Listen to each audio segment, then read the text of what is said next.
Assalamualaikum warahmatullahi wabarakatuh. Bertemu kembali dengan saya di channel KPM Nanang Warsa. Kali ini saya akan melanjutkan pertemuan kita pada mata kuliah perencanaan pembelajaran. Itu pertemuan yang ketiga ya. Pada pertemuan pertama saya sudah membahas tentang apa itu perencanaan pembelajaran. Sedangkan di pertemuan kedua Anda mencoba menggali apa kaitan atau hubungan antara perencanaan pembelajaran dengan pembelajaran itu sendiri ya. Nah, pada kali ini saya akan mencoba untuk menggali langkah-langkah apa saja yang harus kita lakukan untuk menyusun perencanaan pembelajaran. Karena tentunya dalam perencanaan pembelajaran itu biar matang dan tepat sasaran, maka ada langkah-langkah yang harus kita lalui ya. Nah, adapun langkah-langkah tersebut ini pada dasarnya itu bertujuan untuk mencapai tujuan pembelajaran itu sendiri. Ya, jadi sekali lagi untuk mencapai tujuan pembelajaran ya, baik secara umum maupun secara khusus. Tentunya disesuaikan dengan kompetensi inti ataupun kompetensi dasar dari peserta didiknya. Nah, adapun langkah-langkah dalam penyusunan perencanaan pembelajaran itu kita kupas satu persatu ya. Yang pertama, dalam penyusunan perencanaan pembelajaran kita harus merumuskan tujuan khususnya apa ya. Jadi dirumuskan dulu tujuan khususnya itu apa. Nah, apa yang maksud dengan tujuan khusus ya? Yang dimaksud dengan tujuan khusus di sini adalah merumuskan materi pelajaran apa yang akan kita sampaikan saat itu. Itu kan? Jadi materi apa yang akan kita sampaikan? Yang sesuai dengan kompetensi inti serta kompetensi dasar yang akan kita sampaikan saat itu. Nah, tentunya dalam merumuskan tujuan khusus dari suatu pembelajaran kita itu harus mencakup 3 ranah. Ya, itu terdahulu kita sudah sampaikan, itu ada 3 ranah yang harus kita cakup. Dan langkah ini merupakan langkah awal dalam penyusunan perencanaan pembelajaran. Yang pertama tentunya adalah ranah kognitif ya. Jadi pada saat kita akan menyusun langkah pertama, yaitu materi apa yang harus kita sampaikan saat itu, maka materi itu harus memuat 3 ranah tadi. Yang pertama kan ranah kognitif. Nah, di dalam tujuan pembelajaran yang secara khusus itu harus berkaitan dengan intelektual siswa, yaitu melalui penguasaan pengetahuan. Itu ranah kognitif ya, penguasaan pengetahuan maupun informasi-informasi mengenai data, mengenai fakta, mengenai konsep, ya kan? Atau mengenai prosedur-prosedur yang harus dilaksanakan. Nah, itu ranah kognitif. Jadi pada saat merumuskan tujuan khusus tadi, itu harus mencakup ranah kognitif yang pertama. Ya. Kemudian yang kedua, itu harus mencakup ranah afektifnya. Ya kan? Harus mencakup ranah afektif. Apa itu ranah afektif? Itu pun sudah saya jelaskan pada pertemuan yang pertama, yaitu yang berhubungan dengan penerimaan atau apresiasi seseorang atau apresiasi siswa terhadap sesuatu hal dan perkembangan mental. Ya, perkembangan mental dari peserta didik. Jadi harus tercakup di dalam tujuan khususnya. Itu afektif. Jadi perkembangan mentalnya harus jelas. Yang ketiga tentunya adalah ranah psikomotorik ya. Di mana ranah psikomotorik ini berarti menggambarkan kemampuan serta keterampilan seseorang.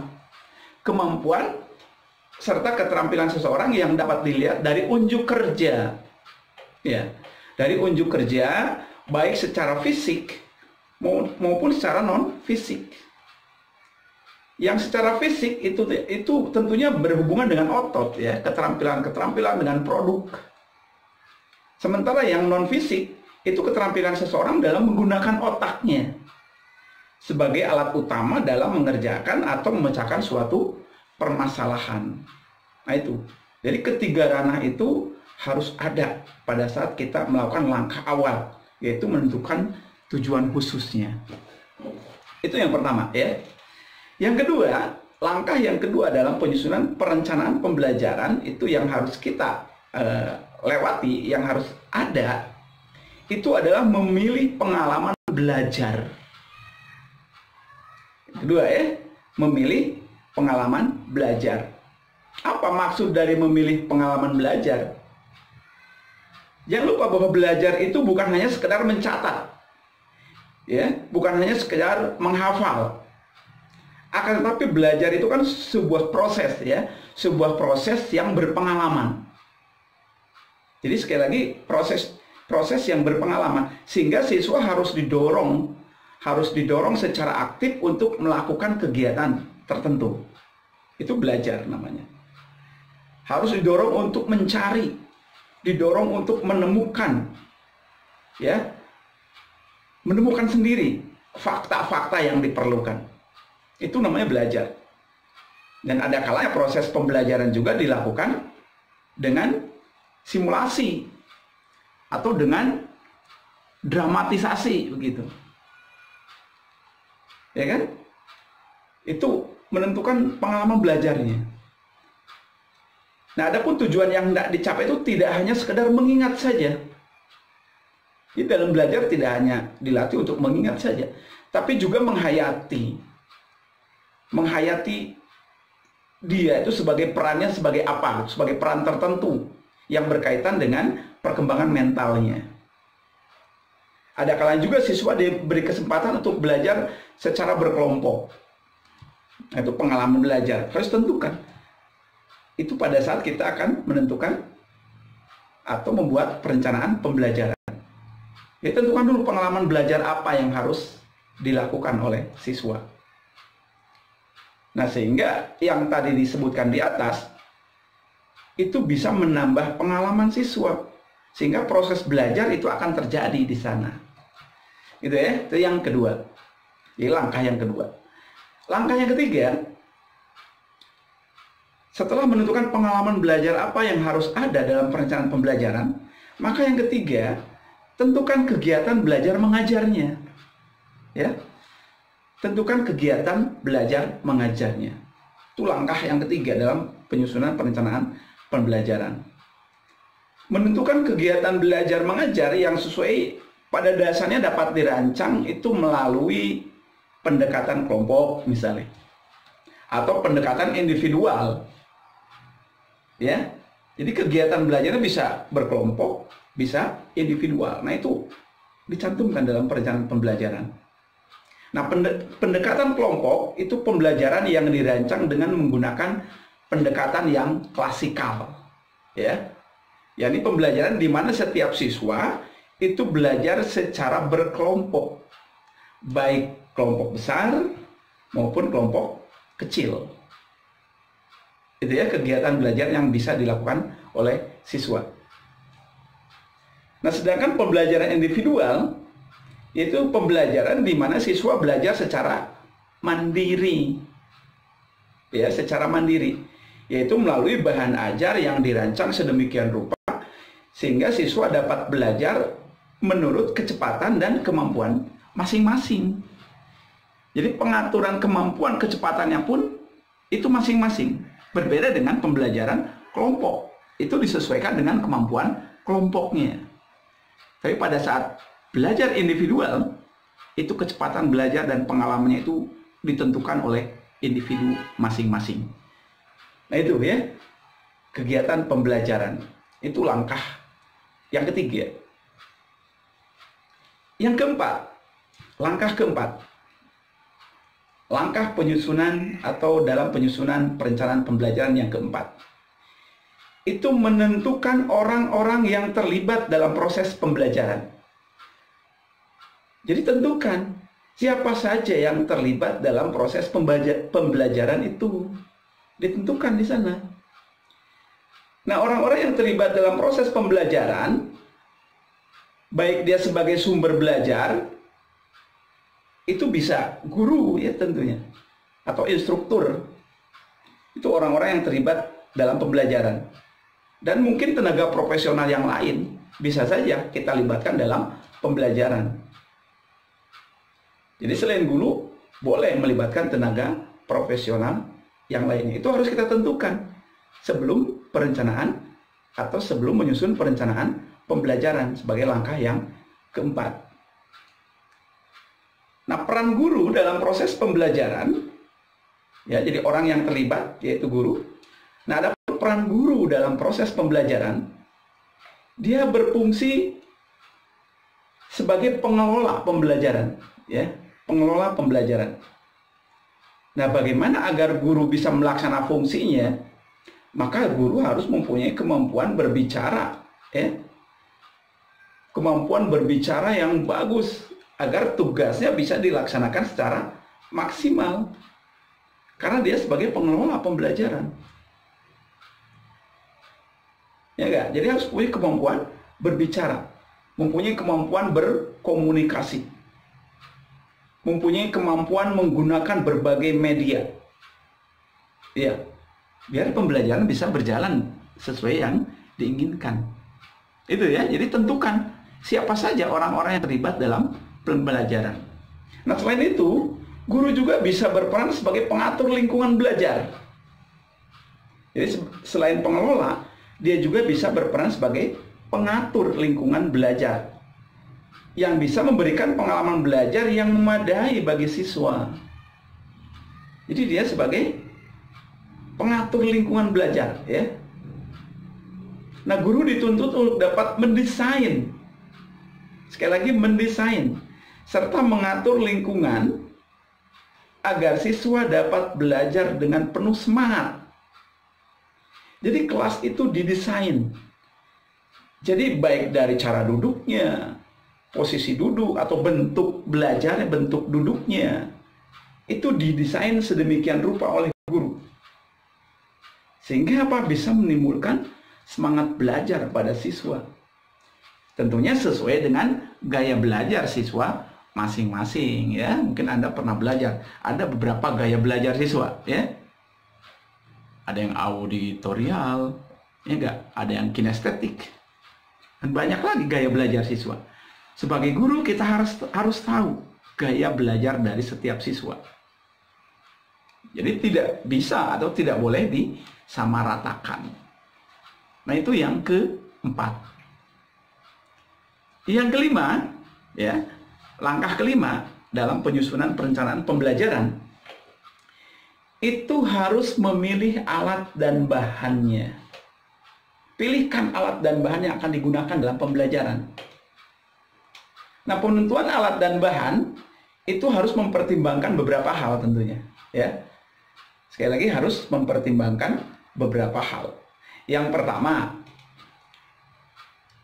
harus pertimbangkan keberagaman intelektual siswanya. Pertimbangkan itu dalam menentukan alat dan bahan.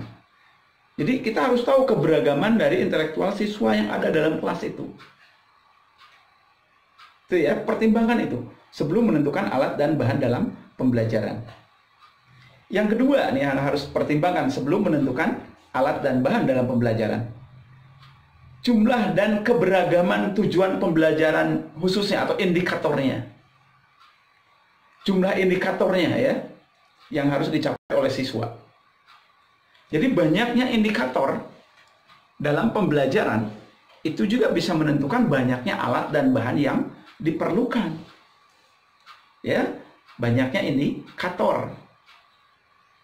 Yang ketiga yang harus pertimbangkan sebelum menentukan atau memilih alat dan bahan. Itu tipe-tipe media yang diproduksi atau yang digunakan secara khusus dengan berbagai alternatif pengalaman belajarnya untuk mencapai tujuan pembelajaran. Itu tipe medianya. Tipe media yang digunakan dalam pembelajaran untuk mencapai tujuan pembelajaran itu juga bisa menentukan alat dan bahan apa yang diperlukan dalam pembelajaran. Oke. Yang keempat, jadi apa yang harus dipertimbangkan sebelum menentukan alat dan bahan dalam pembelajaran. Yang keempat, bahan dan alat yang dapat dimanfaatkan.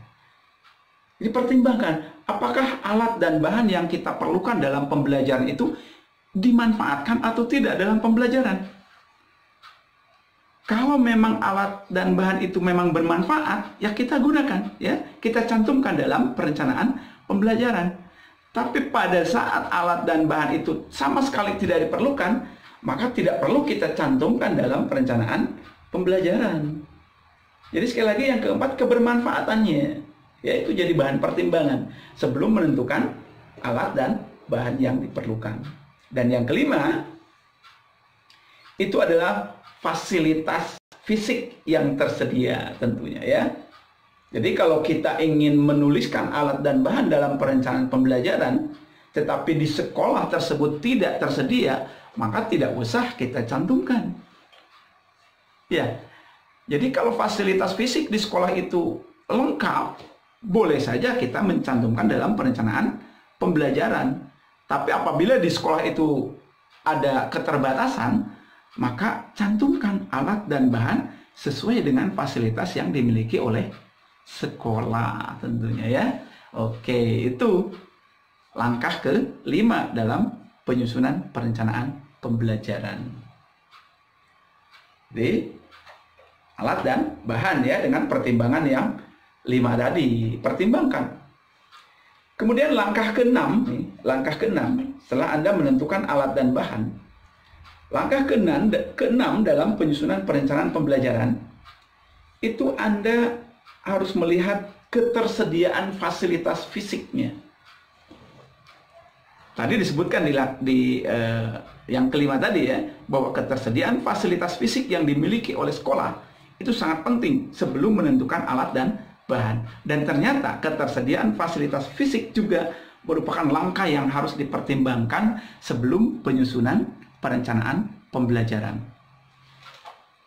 Jangan lupa bahwa fasilitas fisik itu merupakan faktor yang akan berpengaruh terhadap keberhasilan proses pembelajaran. Ya, sekali lagi, fasilitas fisik itu merupakan salah satu faktor yang sangat berpengaruh dalam keberhasilan proses pembelajaran. Apa fasilitas fisik tersebut? Ya, ruangan kelas misalnya. Ruangan kelas yang nyaman, cahaya masuk ke dalam kelas, udara segar, bersih, itu sangat jelas berpengaruh ke dalam proses pembelajaran. Berbeda dengan ruangan kelas yang sumpah, kotor, tidak ada cahaya yang masuk, maka semangat belajar tidak akan tumbuh pada diri siswa. Itu, ya, fasilitas fisik. Kemudian apa lagi? Media pembelajaran. Dengan adanya internet, dengan tidak ada internet di ruangan itu akan berbeda. Nah, itu pertimbangkan dalam penyusunan perencanaan pembelajaran. Apalagi fasilitas fisik yang bisa menumbuhkan gairah pembelajaran, laboratorium misalnya. Ya, apalagi kalau di sekolah kita punya laboratorium matematika. Oh, luar biasa, ya. Siswa akan senang belajar di dalam laboratorium matematika. Kemudian apalagi misalnya fasilitas yang lain. Misalnya alat dan bahan yang dimiliki oleh sekolah atau laboratorium itu lengkap dengan alat dan bahannya. Nah, itu fasilitas fisik yang tersedia. Itu yang harus pertimbangkan dalam penyusunan perencanaan pembelajaran. Jadi tidak seenaknya kita membuat perencanaan pembelajaran tanpa melihat fasilitas fisik yang tersedia di sekolah itu. Pertimbangkan itu, ya. Oke. Guru dan siswa akan bekerja sama menggunakan bahan pembelajaran atau menggunakan fasilitas fisik yang dimiliki oleh sekolah. Dia bisa memanfaatkan alat-alat yang dimiliki oleh sekolah. Dia bisa berdiskusi. Kemudian dia bisa menggunakan semua fasilitas itu dalam proses pembelajaran. Kalau memang sekolah memiliki fasilitas fisik yang memadai. Karena apa? Itu akan mematangkan pengalaman belajar siswa. Sekali lagi, akan mematangkan pengalaman belajarnya. Belajar di laboratorium untuk praktek itu berbeda dengan hanya teori dan teori. Ya. Dan siswa tentunya akan lebih profesional. Ya enggak? Siswa akan lebih profesional. Apalagi didukung dengan finansial. yang dimiliki oleh sekolah tersebut atau oleh siswa untuk mendukung kebutuhan. Itu sangat sangat memadai sekali ya. Kalau ketersediaan fasilitas fisik didukung oleh finansial, pembelajaran jelas akan berhasil ya. Itu langkah ke-6 dalam penyusunan perencanaan pembelajaran. Berikutnya, langkah ke-7 yang harus dipertimbangkan ya dalam penyusunan perencanaan pembelajaran. Apa itu langkah ke-7? Perencanaan, evaluasi, dan pengembangan atau pengayaan. Nah, itu, pertimbangkan itu. Ya. Jadi sebelum menyusun perencanaan pembelajaran, maka ada perencanaan evaluasi, ada perencanaan pengembangannya atau perencanaan pengayaannya. Karena apa? Proses evaluasi itu merupakan suatu proses yang sangat penting dalam perencanaan pembelajaran. Ya, sangat penting sekali. Sebab dengan evaluasi, dengan evaluasi kita akan dapat melihat keberhasilan. Saya ulangi, akan bisa melihat keberhasilan kita dalam pengelolaan pembelajaran dengan evaluasi. Tanpa evaluasi kita tidak bisa melihat apakah pengelolaan pembelajaran kita itu sudah bagus atau belum. Ya enggak? Dan kita juga bisa melihat keberhasilan siswa dalam mencapai tujuan pembelajaran atau dalam mencapai indikator-indikator dalam tujuan pembelajaran dengan evaluasi. Oleh sebab itu, dalam penyusunan perencanaan pembelajaran yang namanya evaluasi, pengayaan, dan pengembangan itu harus ada. Ya, dan biasanya dalam perencanaan pembelajaran itu disimpan di terakhir. Mungkin ke depan kita akan mencoba menelaah silabus, kemudian menelaah kompetensi inti, kompetensi dasar, menyusun indikator, serta kita mencoba untuk menyusun bagaimana perencanaan pembelajaran, ya, atau rencana pelaksanaan pembelajarannya seperti apa. Itu mungkin dalam pertemuan-pertemuan berikutnya, ya. Nah, sebelumnya kan saya akan harus menjelaskan dulu langkah-langkah apa saja sebelum penyusunan perencanaan pembelajaran yang harus Anda tempuh.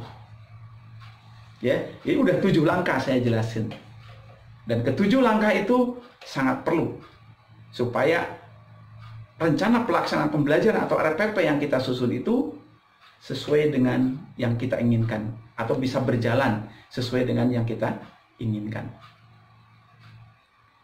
Nah, tentunya dalam penyusunan perencanaan pembelajaran, setiap kita atau Anda sebagai calon guru harus memahami ya makna dari kompetensi inti.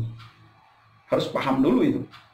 Makna dari kompetensi inti, makna dari kompetensi dasar, makna dari indikator. Harus tahu dulu itu, ya. Nah, jadi dalam pertemuan ini saya hanya akan menjelaskan 7 langkah sebelum Anda menyusun perencanaan pembelajaran. Nah, untuk berikutnya silakan Anda gali apa itu yang dimaksud dengan kompetensi inti, apa yang dimaksud dengan kompetensi dasar, dan apa yang dimaksud dengan indikator. Silakan Anda gali, ya. Karena dalam penyusunan perencanaan pembelajaran, ketiga poin itu wajib ada. Oke, bisa dipahami ya. Nah, sehingga sebelum kita mencoba membuat rencana pelaksanaan pembelajaran atau RPP yang tentunya disesuaikan dengan kurikulum yang berlaku saat ini, ya Anda harus mengerti dulu apa itu kompetensi inti, apa itu kompetensi dasar, apa itu indikator, ya. Jadi harus paham dulu itu. Kemudian kemampuan-kemampuan apa yang harus ada dari setiap kompetensi dasar. Kemudian kata-kata operasional apa saja yang harus Anda kuasai untuk menyusun sebuah indikator. Itu tolong Anda cari itu, ya. Jadi biar kita pada saat akan membuat rencana pelaksanaan pembelajaran, pengetahuan-pengetahuan sebelumnya atau pengetahuan-pengetahuan kompetensi-kompetensi yang harus dimiliki oleh siswa itu Anda sudah sudah paham ya. Sehingga sekali lagi untuk pertemuan berikutnya kita akan menyusun rencana pelaksanaan pembelajaran. Tapi sekali lagi tolong Anda cari ya, atau Anda pahami tentang kompetensi inti, kompetensi dasar, indikator, kemudian coba apa kaitannya ya. Anda analisis kaitan antara KI, KD, dan indikator. Oke, itu saja untuk pertemuan kali ini. Mudah-mudahan bermanfaat, dan jika kurang jelas silakan Anda bertanya ya, atau silakan Anda mencoba menggali, membaca dari referensi apapun yang berhubungan dengan langkah-langkah sebelum penyusunan perencanaan pembelajaran. Demikian pertemuan kali ini, semoga bermanfaat. Wassalamualaikum warahmatullahi wabarakatuh.